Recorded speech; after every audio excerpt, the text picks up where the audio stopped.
the safest deathworlder. The Galactic Academy of Cooperative Species orbited a dead blue star, its halls filled with beings who had evolved on worlds where survival was orderly and violence inefficient. Its founders believed knowledge, once shared, erased fear. Its classrooms were built of light and silence, curved tiers rising around holographic lecterns where facts hovered like obedient spirits. Xenobiology Hall 7 was nearly full. Scaled students from warm ocean moons occupied the lower rows, their gills fluttering as they whispered. Tall, reed-thin scholars from low-gravity worlds leaned carefully against support rails. In the back, armored arthropods sat motionless, eyes glowing faintly as they recorded everything. A dozen species, all attending the same lecture for the same reason, understanding what lived beyond their home stars. And then there was the human. He sat in the third row from the front, posture relaxed, hands folded on the illuminated desk. Compared to most of his classmates, he looked unimpressive. Soft skin, no claws, no carapace, no visible weapons. His species designation hovered above his seat in polite blue glyphs. Human, Terra, Sol 3. Environmental classification, Deathworld. Threat rating, moderate class 4.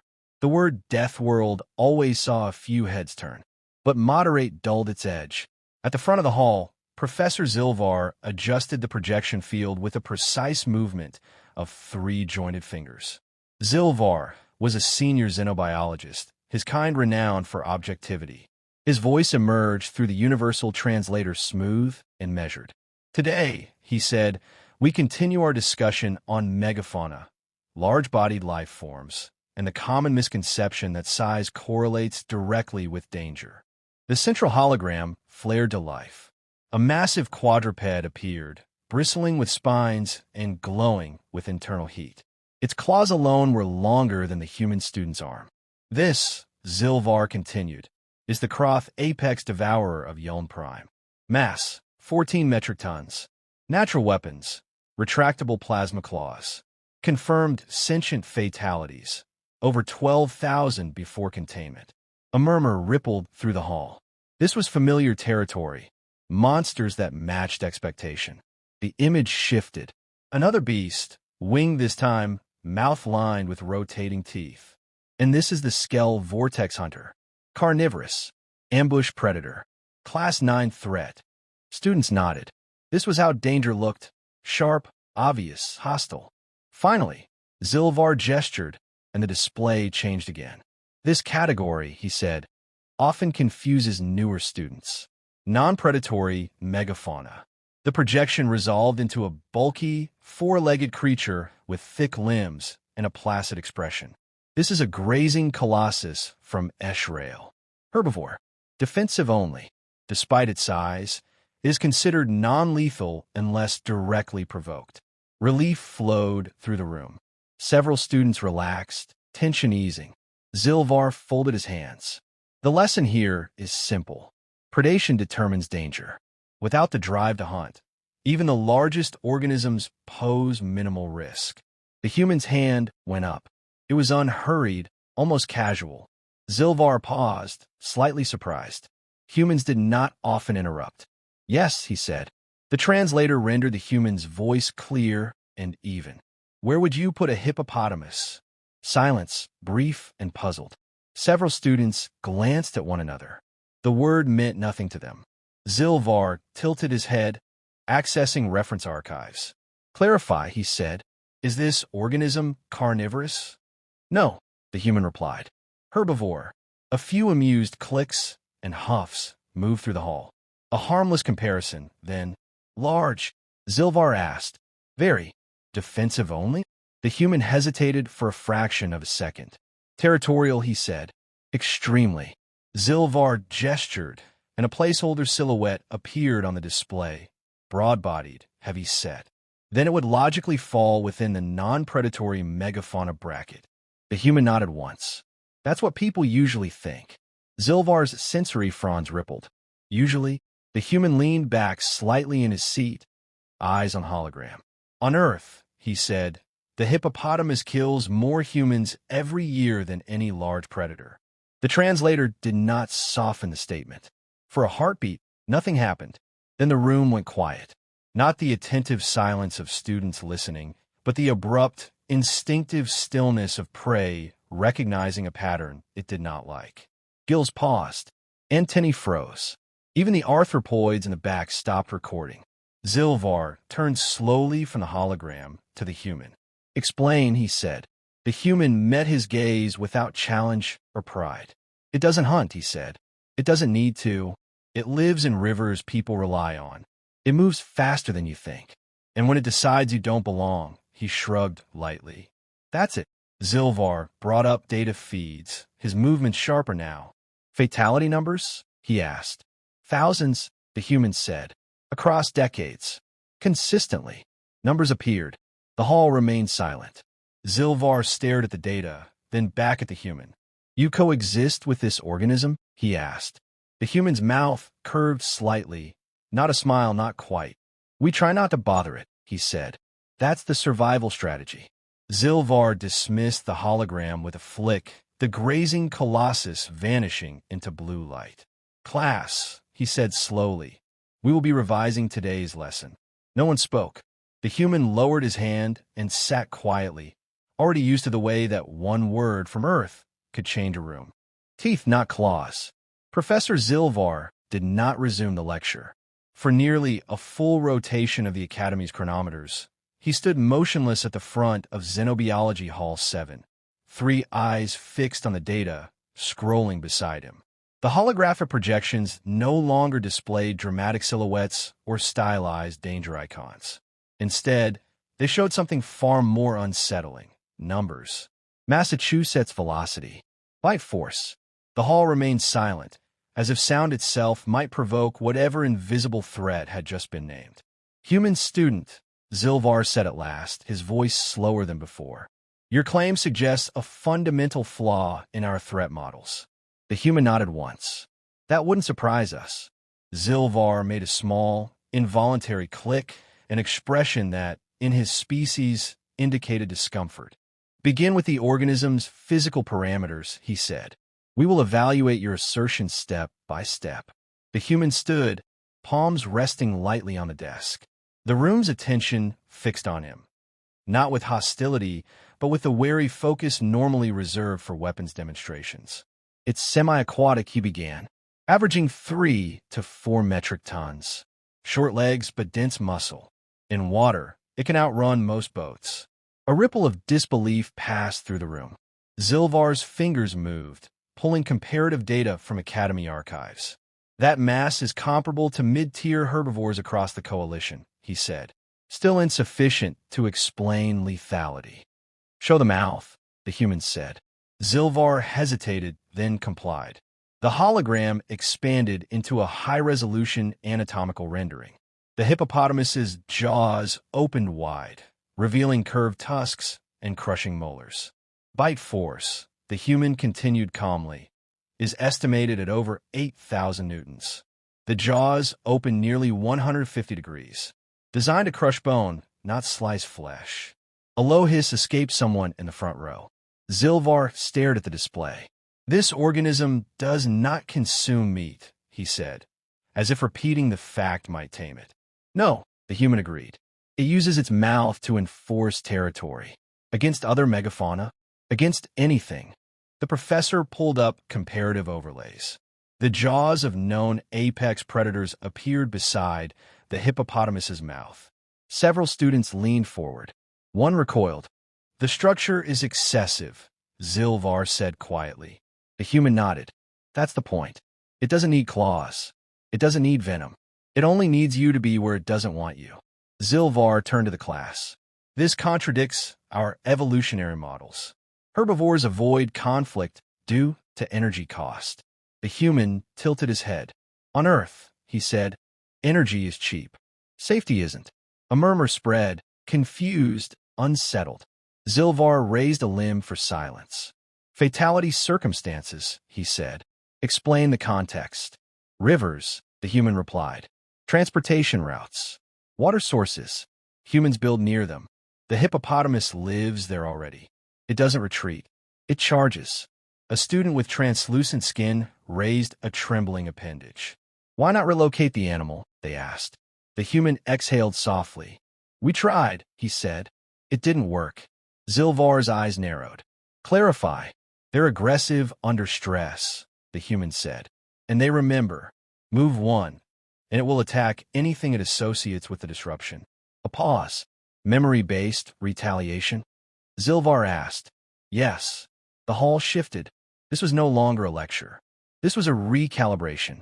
Zilvar brought up a new chart. Annual fatalities by cause on Earth. Disease. Accidents. Predators. Then one category highlighted itself. Hippopotamus. Several students looked away. These numbers, Zilvar said slowly, exceed those caused by your planet's apex carnivores. By a lot, the human said. Why? Zilvar asked. Do your people continue to coexist with such an organism? The human considered the question. Because it's part of the ecosystem, he said. Because removing it causes worse problems. Because we learned early that survival isn't about eliminating danger. It's about understanding it. A silence followed, heavier than before. Zilvar turned off the charts. Is this organism unique? The human shook his head. It's just the clearest example. He gestured, and Zilvar allowed additional images to populate the display. A towering antlered mammal, eyes wild. A massive bovine with curved horns. A bird with claws like knives. Moose, the human said. Water buffalo. Cassowary. Gasps and startled clicks filled the hall. These, Zilvar said, voice strained, are not classified as predators. No, the human replied. They're classified as don't get close. One of the arthropods finally spoke, its voice metallic. Your world lacks safe megafauna. The human smiled faintly. We have safe distances. Zilvar dismissed the images. His posture had changed, less academic, more alert. It appears, he said, that Earth's danger does not arise from specialized lethality, but from widespread capability. Yes, the human said. Nothing has to be the best killer if everything can kill you.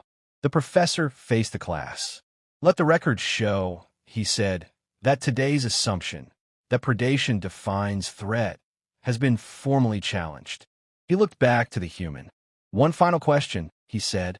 What do humans do when they encounter this hippopotamus? The human answered without hesitation. We back away, he said, slowly, quietly, and we're grateful if it lets us. The room remained silent long after he sat down. For the first time, the students of Xenobiology Hall 7 began to understand that Earth's most dangerous creatures did not hunt humanity. They simply shared the planet and expected humanity to adapt. The quiet spreads. The silence did not stay in Xenobiology Hall 7. Within one academy cycle, fragments of the lecture leaked beyond its curved walls. First as whispers, then as clipped summaries, then as verified data packets moving through official channels. The words non-predatory, lethal megafauna began appearing in internal discussions, always followed by a single, unsettling example. Hippopotamus. Origin, Earth.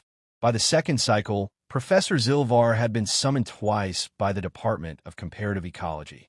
By the third, the Academy's central AI had flagged the lecture transcript for anomaly review. The human noticed the change before anyone spoke to him. Corridors that had once hummed with casual cross-species chatter now fell quiet when he passed. Not out of fear, at least not the kind that caused panic, but out of recalibration. Students who had treated him as a curiosity now regarded him as context, as evidence. In a refectory, two avian scholars halted mid-discussion as he approached. One inclined its head respectfully. The other shifted its wings to make space. Is this seat acceptable? The human asked. It is safe, one replied, choosing the word carefully. The human sat anyway. Later that day, he received his first formal request. Subject, supplemental briefing, Earth megafauna. Requesting department, military risk assessment. Priority, high. He stared at the message for a moment, then sighed and forwarded it to Professor Zilvar with a single line. You might want to be there. The briefing chamber was smaller than the lecture hall, built for analysis rather than learning. Transparent screens formed a ring around the table, each already displaying still images from Earth. Rivers, plains, forests. Zilvar stood beside the human this time, not above him. A tall figure in dark uniform plating spoke first. "We have reviewed the data," the officer said. "We do not understand your planet." The human nodded. "That's normal." The officer gestured to the screens. "These organisms exhibit lethal potential without predatory specialization.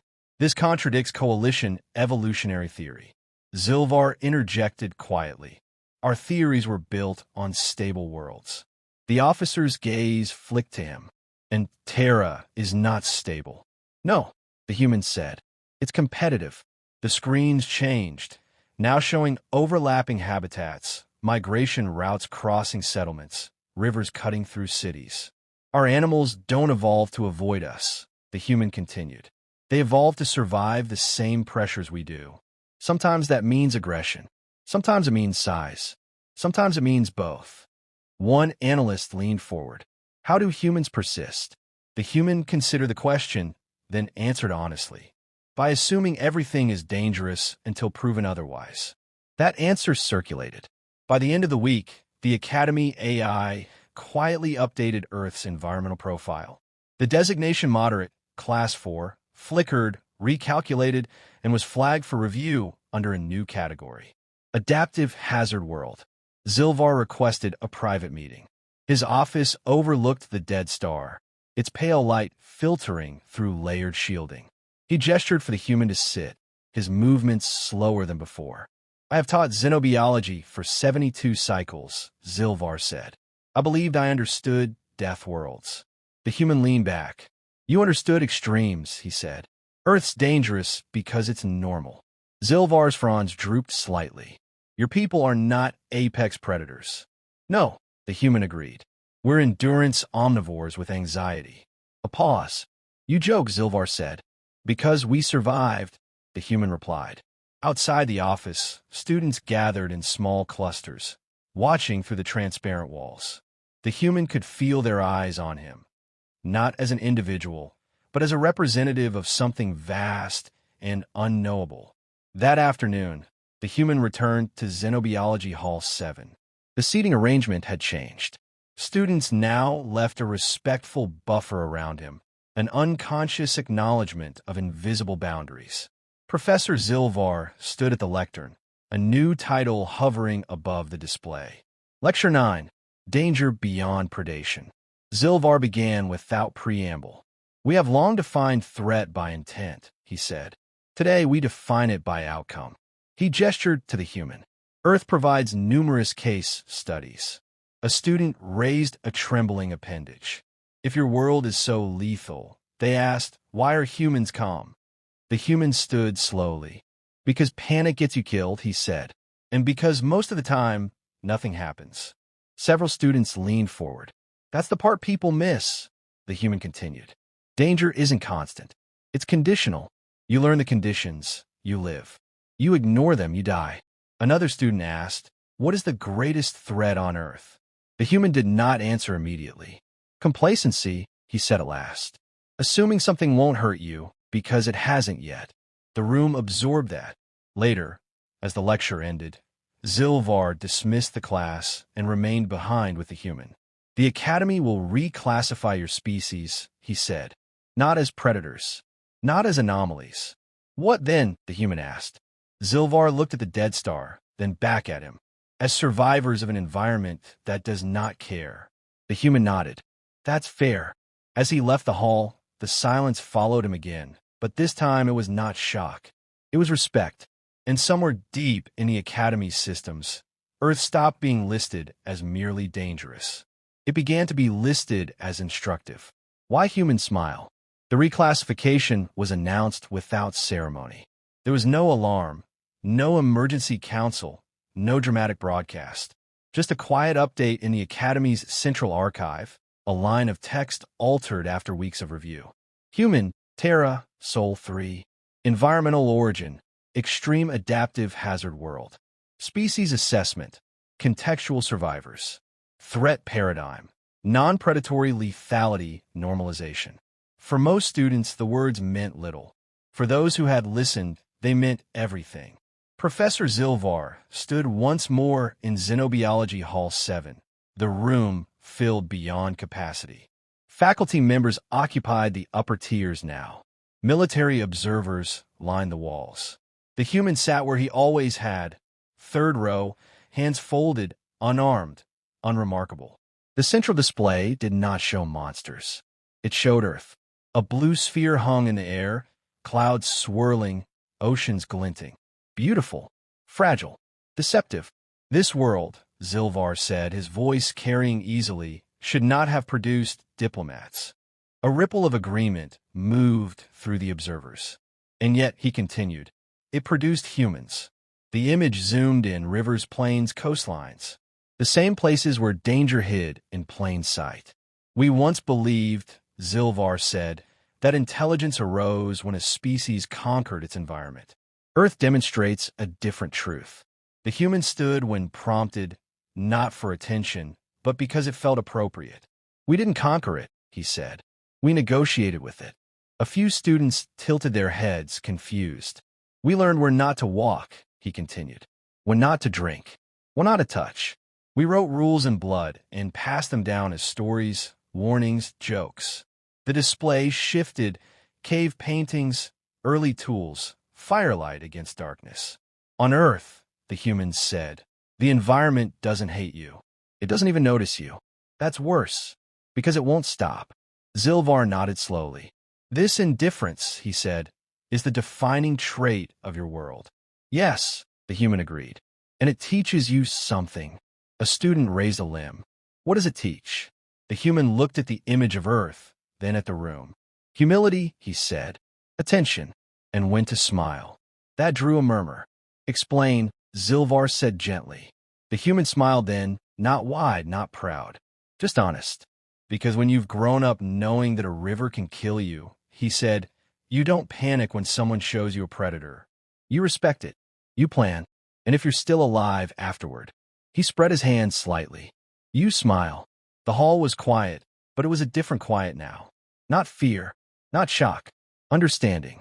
A military observer spoke. Your species does not seek dominance, they said. Yet your survival rate is exceptional. We don't need to dominate, the human replied. We just need to adapt faster than the next problem. Zilvar turned to the final slide. New curriculum module. Case study, Earth. Why intent is irrelevant.